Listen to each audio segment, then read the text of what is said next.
Hey everybody, welcome back to another Jackson Jet Setting hotel review. Today we're checking out the Hyatt Regency JFK at Resorts World. It's a casino hotel that's located really close to the JFK airport, about a 12-minute drive.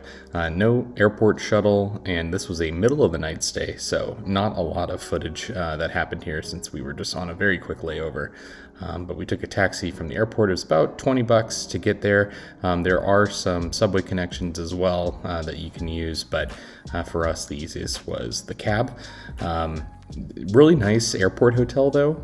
Wouldn't hesitate staying here again. I used a free night certificate from Hyatt, category 1 through 4, which was a great deal because cash rates were pretty high. As we walked in, you could definitely tell that this was a high budget casino hotel. And we walked over to the left and you could see the little to-go market as well as the check-in area. There is a sugar factory restaurant on property, but besides that, that's really it for food and beverage. So we walked up and we're excited to get upgraded to a 1-bedroom suite, which is truly gigantic.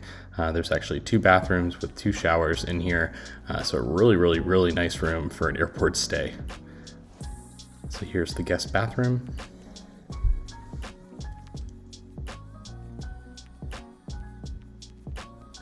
Well, for 2 people, 2 showers is a little ridiculous. It is nice if you're trying to get ready to head to the airport to have 2 showers to be getting ready at the same time, and it's great for families.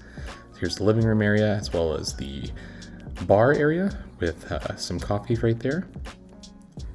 Then we walk into the main bedroom, gigantic television, very comfortable bed.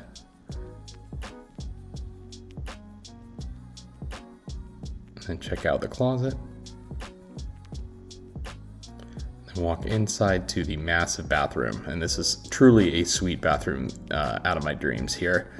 Le Labo toiletries, which is really fantastic. Full soaking tub here, so I mean you can just tell that this is a really amazing airport hotel for Hyatt globalists or anyone who's looking to use points on a layover heading in or out of JFK. Overall, that is basically the end of the video here. Thanks a lot for watching, and we'll see you on the next vid.